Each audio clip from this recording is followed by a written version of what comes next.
Halo semua, kali ini saya akan menjelaskan mengenai cloud computing. Di era digital saat ini, cara kita menyimpan data dan menggunakan aplikasi sudah mengalami perubahan yang cukup besar. Jika dulu kita harus memiliki komputer dengan perangkat lengkap, kini hampir semua kebutuhan komputasi bisa dilakukan melalui internet. Inilah yang disebut cloud computing atau komputasi awan, sebuah teknologi yang memungkinkan pengguna untuk menyimpan data, mengakses program, hingga menjalankan aplikasi secara online tanpa perlu memiliki server sendiri. Secara sederhana, cloud adalah kumpulan komputer yang saling terhubung dan semua proses terjadi di awan itu, bukan di perangkat pribadi kita. Cloud computing memberikan banyak keuntungan. Pengguna bisa mendapatkan kapasitas penyimpanan yang hampir tidak terbatas, biaya awal yang rendah, dan data yang dapat diakses kapan saja selama terhubung dengan internet. Namun, teknologi ini juga memiliki beberapa kekurangan, seperti ketergantungan pada jaringan internet dan potensi resiko terhadap keamanan data. Contoh paling sederhana dari penggunaan cloud dalam kehidupan sehari-hari adalah Gmail atau Yahoo Mail. Kita tidak perlu menginstal aplikasi apapun, cukup terhubung ke internet dan semua layanan sudah bisa digunakan. Prinsipnya seperti pepatah, jika hanya butuh susu, mengapa harus membeli sapi?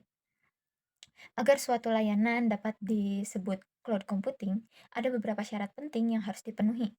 Layanan harus bersifat on demand, artinya pengguna harus membayar sesuai pemakaian.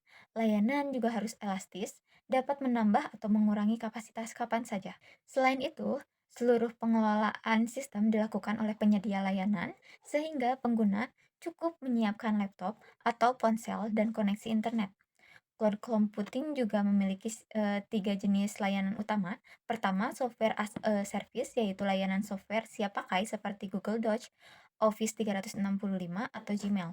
Kedua, ada platform as a service, yaitu platform bagi developer untuk membuat aplikasi tanpa mengurus server. Contohnya Google Application Engine dan Amazon Web Service. Ketiga, infrastruktur as a service, yaitu layanan untuk menyewa infrastruktur komputer seperti CPU, RAM, dan storage, misalnya Amazon EC2 dan Rackspace. Menurut standar NIST, cloud computing memiliki 5 karakteristik utama.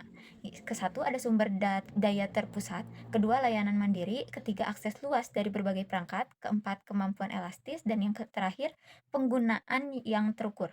Berdasarkan penggunanya, layanan cloud dibagi menjadi beberapa jenis. Public cloud terbuka untuk umum dan mudah digunakan, seperti Google Drive atau OneDrive. Private cloud digunakan khusus untuk kebutuhan internal perusahaan dan memiliki keamanan lebih tinggi. Hybrid cloud menggabungkan keduanya agar lebih fleksibel, sedangkan community cloud digunakan oleh organisasi yang memiliki kepentingan tertentu dan saling berbagi sumber daya. Cloud storage atau penyimpanan awan menjadi salah satu layanan yang paling populer. Layanan seperti Dropbox, Google Drive, OneDrive, dan iCloud memungkinkan pengguna menyimpan file secara online dan mengaksesnya dari manapun. Di baliknya, cloud computing tersusun dari berbagai komponen seperti cloud clients, lalu ada cloud service, cloud application, platform hingga infrastruktur yang bekerja saling terhubung.